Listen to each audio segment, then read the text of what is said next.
leak or I'm going to need some help fast. The spilled material inside of the trailer, and it's leaked out onto the ground underneath the trailer.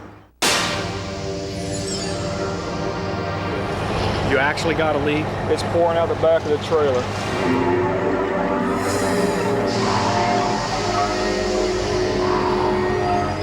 What we've got left now is a bunch of product on the ground.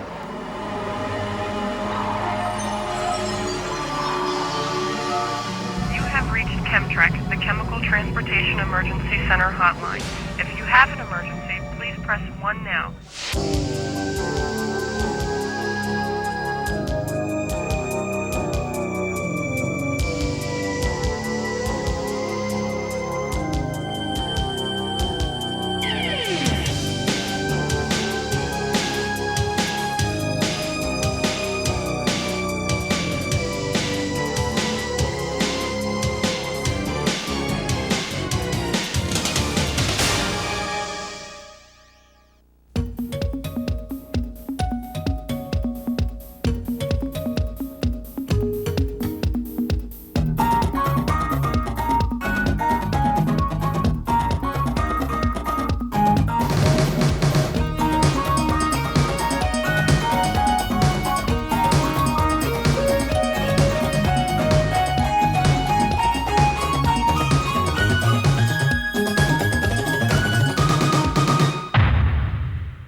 Hello, I'm Dale Solliett, and welcome to another episode of Safety Stories. On May 26th, roadway driver Steve Redman and people in at least 18 other sites around the country discovered they were dealing with a potentially disastrous situation, a hazardous material release. In Steve's case, he was carrying drums of phenol and carbon tetrachloride, chemicals used in perfumes, plastics, and fungicides. It seemed a day like any other day. His route had been going smoothly, no unusual events or occurrences. Until the moment Steve got out of his truck, his sharp eye caught something that was indeed very, very wrong. In this edition of Safety Stories, we'll follow Steve through this emergency situation.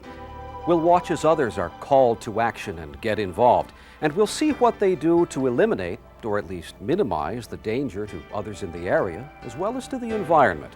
We will witness how they handle this emergency response to a hazardous material release. Yeah, Ernie, I'm about 30 miles east of Columbus, and I'm right on State Route 16. Okay, Steve, have you pulled your unit in a secured area out of harm's way? Yeah, Ernie, I got the vehicle isolated, and it's downwind away from everybody. You never know when a situation like this is going to arise, but I was prepared. I had my wallet card and my emergency response guide. I took out my wallet card and it told me exactly what to do. Although I felt this release did not pose an immediate danger, the first thing I did was grab the freight bills and the emergency response guide, which tells you how to handle specific chemicals. The first thing I did, even before I called the relay control, was to isolate the area 100 to 200 feet in all directions and to turn on my four-ways. I knew I wasn't going to move, touch, or otherwise handle the chemical I was hauling. I wasn't going to mess with it. So the next thing I had to do was find a phone to call my relay control.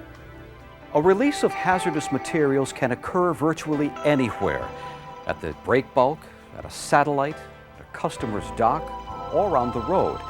There are specially trained cleanup experts at the break bulks or emergency response teams who can react quickly to releases and handle them accordingly. At satellite terminals and customers' docks, however, in-house cleanup experts most likely won't be on hand, so different measures must be taken. In our case, the driver is on the road by himself where there is no roadway emergency response team in sight. So, what does he do next? That's what our next segment is about. Whom to get on the scene? Okay, Steve, your vehicle's isolated and you're keeping people away? Then you called me. Good. Don't attempt to take any further action yourself. This is a job for a trained emergency response team, the fire department, or a firm that we hire to do the job. Now let's figure out who we need to contact for assistance. The first thing we need to do is notify the fire departments in these situations. They will isolate the area and prevent immediate danger to the people and to the environment. Next is to identify the released chemical, either by checking the bills or searching the shipments on the trailer through tech. This information is vital because the fire department needs to know what substance we're dealing with. Finally, the last thing we do is the necessary reporting. In case the driver is not accessible, the relay manager should contact the emergency responder, who's acting as incident commander at the scene of the release. Establishing an on-scene phone number for emergency response personnel is also important. Steve, while we try to determine the identity of the released chemical, we can go ahead and fill out the over-the-road spill assessment report and get everything on paper. I've got a checklist in front of me here. I'll give you these items one at a time, and you can tell me what's up. Okay, Ernie, let's get started. Okay, did you isolate the trailer and move any unnecessary people away from it? Later, when I call the AGO, they'll use this information to make informed decisions on how to handle the cleanup. After we determine what chemical we're dealing with, we'll call the emergency response number on the bill to get a material safety data sheet which provides information about how hazardous the chemical is, its impact on the environment, and the correct way to clean it up. Many times it will be the Chemtrec number, 1-800-424-9300. Hopefully the fire department will be able to stop the release, but if they can't, we'll call in a hazardous materials cleanup contractor to take care of any spilled product on the trailer floor, on other freight, and in the environment. Approved firms are listed in the OP 177. Once on the scene, the fire department must be prepared to answer questions about the product that's been released, so they must have access to the bills. And you must be on hand to give them a full description of the situation. At this point, the relay manager also contacts line haul operations at the AGO. Hazardous material services at the AGO can be contacted any time, day or night. During the day, the number is area code 330-258-2568. After hours, they can be reached by pager at 1-800-759-8255. You'll need to enter a PIN, 855-6186. Follow the voice prompts and leave a detailed message about the incident. Back to our story. AGO has approved the contract work that needs to be done and has spoken directly with the contractor to specify the parameters of the cleanup and arrive at a cost.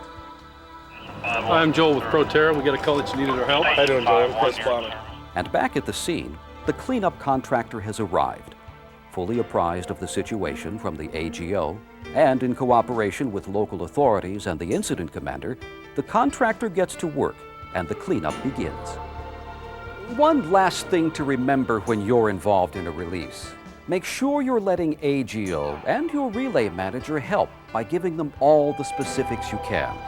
Remember, you have the advantage of being on the scene and they don't, so they rely on you, and they are there to help.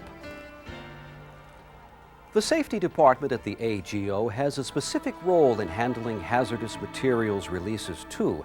Their main concerns are that releases and the reporting of releases are handled expediently, and that Roadway complies with all local, state, and federal mandates for proper handling and cleanup. In certain situations, AGO will need to contact the National Response Center. This is when matters are even more serious, such as when a person is killed or injured, when evacuation is necessary, when radioactive or extremely hazardous materials are involved, or when a petroleum product has entered a waterway, among others. The relay manager and AGO will determine when it's imperative to call the National Response Center. They are also responsible for contacting the state EPA and filing the paperwork required by that agency. Throughout this episode of Safety Stories, our focus has been on a release of hazardous materials.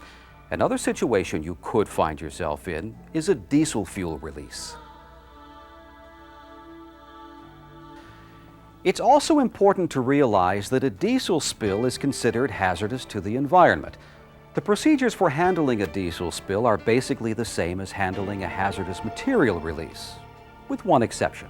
It may not be necessary to remove contaminated soil from a diesel spill immediately.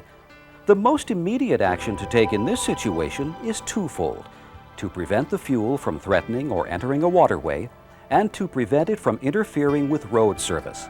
This could be very dangerous because fuel, left alone on a road surface, will cause vehicles to slide on it. When a diesel spill is cleaned up, what essentially needs to be removed are the fuel and contaminated areas. Contaminated soil does not always have to be removed by a hazardous materials cleanup contractor, though. It can be done by a local construction contractor, which helps in controlling costs.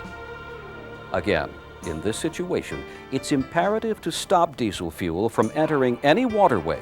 If it's not prevented, our liability escalates and cleanup costs could skyrocket. Now let's check back at the scene of the hazardous material spill and see what's happened. Well, the cleanup contractor has recovered the material, and the officials at the scene are about to clear the site and release the vehicle. That's what it takes when something like this happens, a sense of urgency and teamwork. A hazardous material spill, a diesel spill. What are the chances of it happening to you? Probably slim. But there is that chance, and that's why it's important that you stay on top of your game and know the first thing that you should do if it ever does happen to you.